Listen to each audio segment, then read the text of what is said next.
안녕하십니까. 하이 하노이입니다. 남들보다 조금 늦게 새해 인사드립니다. 누가 주는 건진 모르겠지만 아무튼 새해 복 많이 받으세요. 하노이 아니 외국에 살려면 먼저 그 나라의 거주권이 필요하죠. 베트남 같은 경우 여행자라면 한 달 무비자로 방문이 가능하지만 한 달 후 재방문 시에는 반드시 비자가 필요합니다. 또한 그 이상 머무르실 때에도 비자가 필요합니다. 이도 단수와 복수로 나뉩니다. 이는 담당하는 업체들이 많으니 100불 미만에서 신청이 가능하실 것입니다. 다만 저같이 여행이 아니라 거주하면서 일까지 하려면 워킹 비자가 필요할 테고요. 취업 후 입국이라면 대부분 취업한 회사가 신청해서 발급될 테니 무리가 없겠지만 간혹 비자에 관한 비용을 본인 부담으로 정해놓은 곳도 있다 하니 취업자라면 잘 확인하시기 바랍니다. 저는 취업을 목적으로 2015년 베트남에 입국했습니다. 여행 가이드라는 직업이 매력적인 듯해서 여행하면서 돈도 벌 수 있다는 막연한 생각에 베트남에 오게 되었죠. 다만 저는 누나가 이곳에 살고 있었기 때문에 집부터 비자, 일자리까지 다 알아보고 도와줘서 옆집 놀러가듯 오게 되었지만 지인이 없이 혈혈 단신으로 오게 되었다면 참으로 앞날이 막막하지 않았을까 싶습니다. 저의 하이 하노이 채널에서는 베트남 하노이 생활 브이로그를 업로드함으로써 베트남 생활에 관심 있어 하시는 분들께 도움이 되고자 합니다. 저는 이미 가족이 여기 살고 있기 때문에 큰 어려움 없이 생활하고 있지만 처음 오시는 분들, 앞으로 오실 분들이 보면 도움이 되는 현실적인 삶을 보여드리겠습니다. 물론 가끔 베트남의 정치 경제에 대한 거대한 것들을 문의하시는 분도 계신데 제가 거기까지는 깜냥이 못돼서 죄송합니다. 저는 베트남 거주 평범한 한인의 삶을 담아보겠습니다. 한참을 떠들다 보니 지금 하늘을 날고 있습니다. 베트남에서 태국으로 가고 있거든요. 새해 시작부터 여행이라니 부럽지 않습니까? 하노이 생활에 있어 이처럼 팔자 좋은 여행도 베트남 생활의 일부분입니다. 물론 돈을 많이 벌어 놀러 가시는 분도 있을 테지만 저는 강제 여행입니다. 이유인 즉슨 베트남에 거주하기 위한 비자 갱신을 위함인데요. 정규 회사에서 발급해주는 워킹 비자 없이 스스로 비자를 준비해야 하는 직업인 여행 가이드이기 때문에 3개월에 한 번은 이렇게 여행을 다녀와야 합니다. 여행 가이드 전체가 다는 아니겠지만 동남아 여행 가이드에 종사하시는 많은 분들이 다들 저와 같은 상황이라고 알고 있습니다. 이왕 태국에 온 김에 태국 여행기를 담아보겠습니다. 태국은 베트남과 다르게 출입국 신고서를 작성해야 하는데요.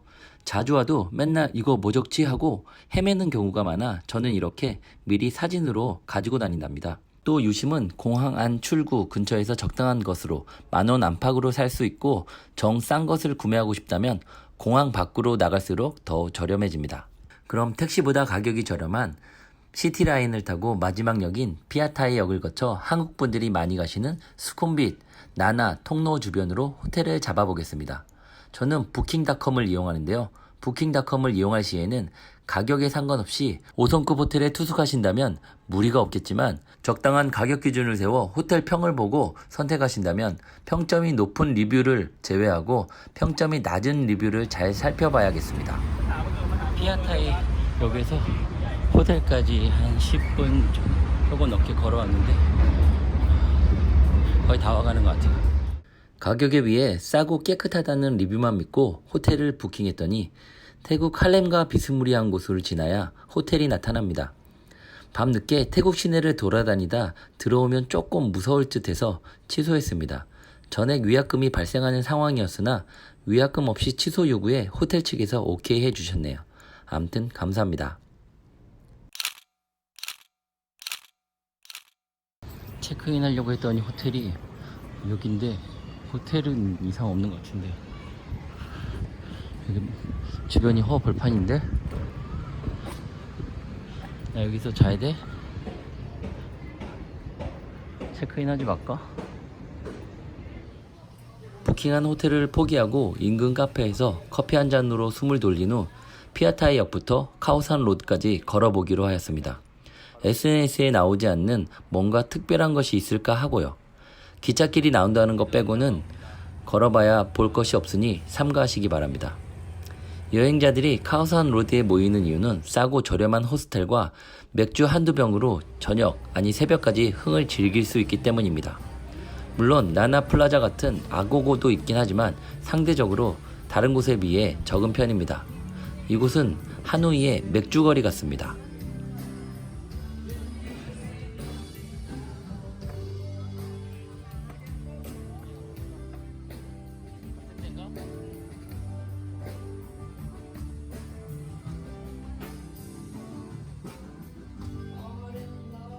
하루는 카오산 로드에서 보냈습니다. 반차트 4성급 호텔인데 카오산 로드에 있어 매우 편한 대신 클럽 소음으로 조금 시끄럽습니다. 맛집은 인터넷 검색하면 상세히 나오니 기호에 맞게 찾아가 보세요. 굳이 멀리 가지 마시고 인근 맛집으로 찾아보세요. 시간을 절약할 수 있습니다.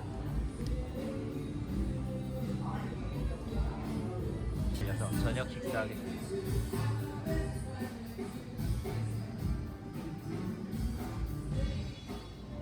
카오산 로드의 클럽은 굳이 특정한 곳을 찾을 필요가 없습니다.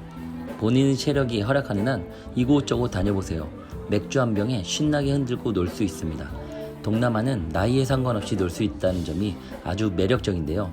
체력이 딸리네요. 그래도 9층에서 잠깐 촬영 중입니다. 이것이 바로 유튜브 증후군이죠. 심각합니다. 어차피 이 클럽이 끝나야 호텔이 조용해질 테니 구경 왔는데 하노이 클럽보다 역시나 흥이 넘치는 듯 합니다.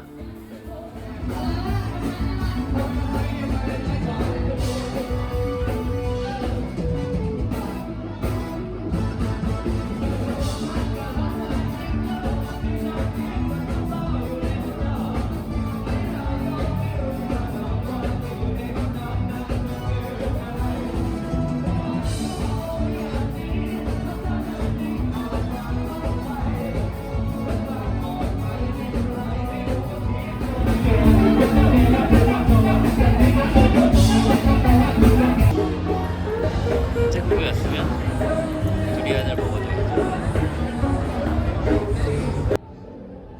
호텔 옆에 클럽이 있는 거를 까먹었어요.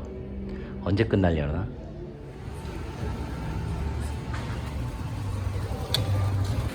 인터넷에 맛집을 찾아서 옌타포 집인 줄 알고 들어왔는데 그 집이 아니었나봐요. 그래서 이 주방에 계신 사장님이 소개시켜주는 거 요거 먹고 가겠습니다. 뭔지 모르겠지만 국물 먹어보겠습니다.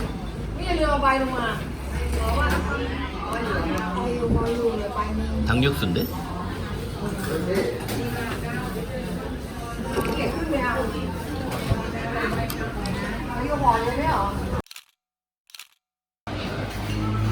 인터넷에 나온 맛집 찾다가 맛집을 잘못 찾아서 다시 왔습니다.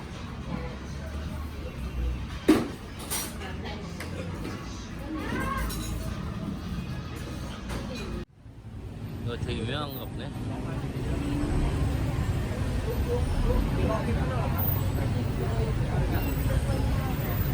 엄청 유명한가 봐요. 아이스크림이야? 튀김이야? 이제 카오산 로드를 벗어나 오늘은 시내에 가볼 건데요. 역시나 이동에는 그랩을 이용하는 것이 안전하고 편리합니다. 맛집 찾듯이 마사지도 좋은 곳 검색하시는 분 많으신데요. 베트남이나 태국이나 마사지는 아주 열악한 곳이 아니면 어디냐가 중요한 것이 아니라 그날의 마사지 직원과의 조우가 매우 중요합니다.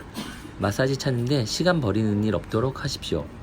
저는 네스프레소 머신을 이용하기 때문에 온 김에 시암 센터에 들려 커피 좀 사겠습니다. 베트남 하노이에는 네스프레소 정식 매장이 없거든요. 베트남 소비가 늘어나면서 스타벅스가 요 몇 년 사이에 많이 늘어나는 것으로 보아 조만간 누군가 네스프레소 매장도 정식 오픈한다면 괜찮을 듯 싶긴 한데 저보고 오픈하라고요? 그럼 누가 투자 좀... 아니면 구독과 좋아요라도 눌러주시기 바랍니다. 마지막으로 베트남 관광 명소 중 하나인 마사지 이발소가 태국에도 상륙했다고 해서 찾아가 보았습니다. 가까운 역에서 걸어오기에는 조금 멀리 있었습니다. 코스는 얼굴 마사지부터 면도, 샴푸, 안마 등등 하노이랑 거의 비슷하고 가격은 700바트. 하노이 이발소 팁까지 감안하면 거의 비슷한 수준입니다. 코스의 전체적인 평은 감히 제가 하기 어렵고 단지 오늘 저를 마사지한 직원은 좀 더 배워야 할 듯 하네요. 참고로 아고고가 몰려있는 대표 유흥지 나나플라자는 촬영을 금하고 있으니 유튜브 증후군이 발동하지 않도록 유의하시고 눈으로 담아오시기 바랍니다. 이상 여기까지 하노이 생활자 태국 여행기였습니다.